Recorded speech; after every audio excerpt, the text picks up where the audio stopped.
So let's build off from the ideas from the last class or from the whole of the following week and begin to talk about some examples of my own research as a starting point for today's discussion um, that take some powder and end up creating sintered structures. And mainly we are looking at some nanoscale materials that we were working with. Okay.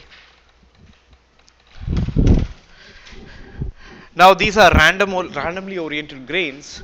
Then we'll show some examples of some synthesis that we've done of shapes of controlled feature sizes and spacings that are ordered completely on a dielectric surface. So we'll see how to go from there to there. And places that you fill powders are important. Then we'll go into porous structures, and we'll go into some kinds of some examples of anodization and its applications. And after we are done with that, those set of examples, we'll see what kind of applications they fit in. And by the time we are done with that, then I think Sherdil can talk about his own work with anodized materials and how he's creating with tantalum some interesting structures for solar energy conversion. Okay. So in terms of powder, some of the systems that we have worked with commonly include ceramics, but we've done some work with some metal powders as well. And we have worked with some polymer powders as well. CNXL is cellulose nanocrystal, and TYMV are it's turnip yellow mosaic virus. So in turnip leaves, turnip is a vegetable. In the leaves, sometimes you will have some discoloration. The discoloration is from some virus. The virus has perfect spheres. Virus has a protein shell and it has an RNA inside. If you boil the virus, the protein shell remains, but the RNA goes away, and so now it is just an empty sphere, hollow sphere, which is about 30 nanometers in size, naturally occurring. And so some interesting shapes. So we've done some work with that.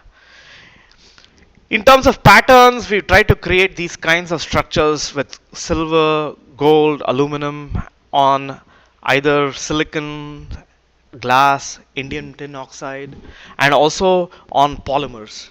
SU8 is an epoxy, PMMA is plexiglass. So transparent materials on which these kinds of patterns are created, and we were interested in some kinds of interesting optical properties of such materials called metamaterials.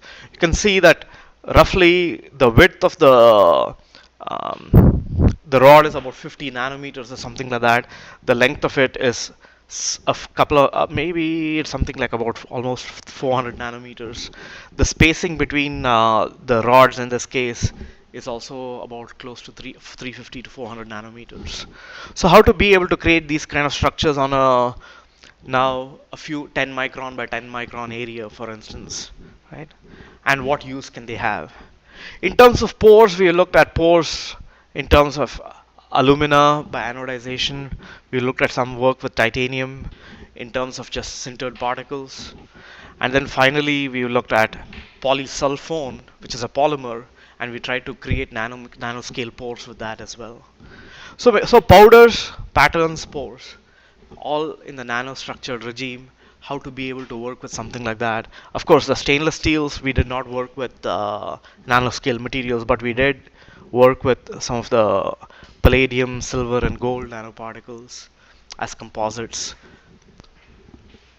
So the main theme of my research, this is our research building at the background, but the main theme of our research is how to take different kinds of these nanostructures, different patterns, put them into systems which have microstructures.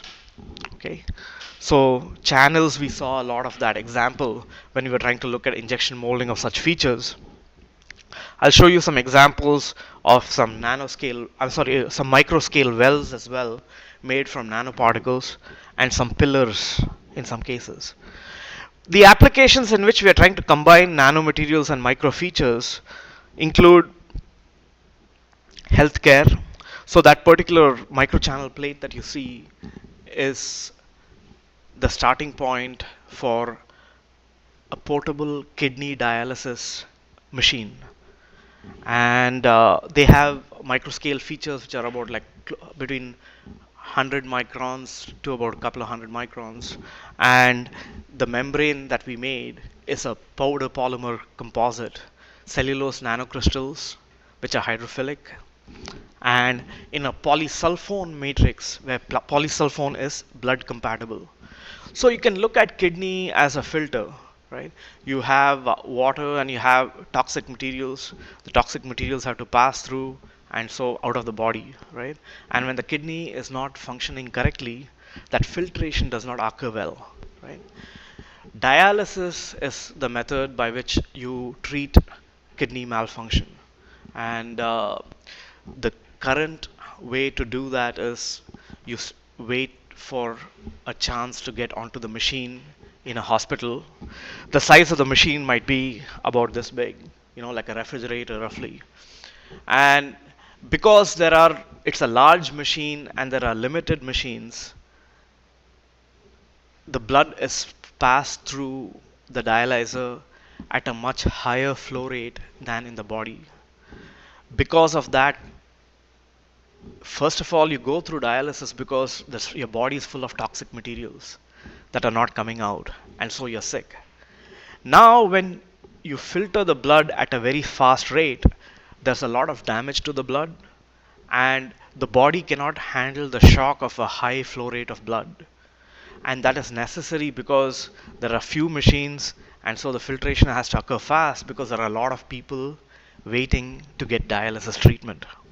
So what we have tried to look at with the microchannel structures is be able to miniaturize this to a unit that's about the size of this.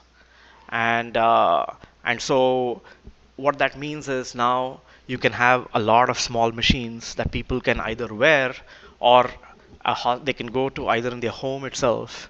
They can go ahead and have the treatment at a slower rate, and so their health is in a better condition. And because it's a small enough machine, right, you can go ahead and make that inexpensively. You don't need a giant machine.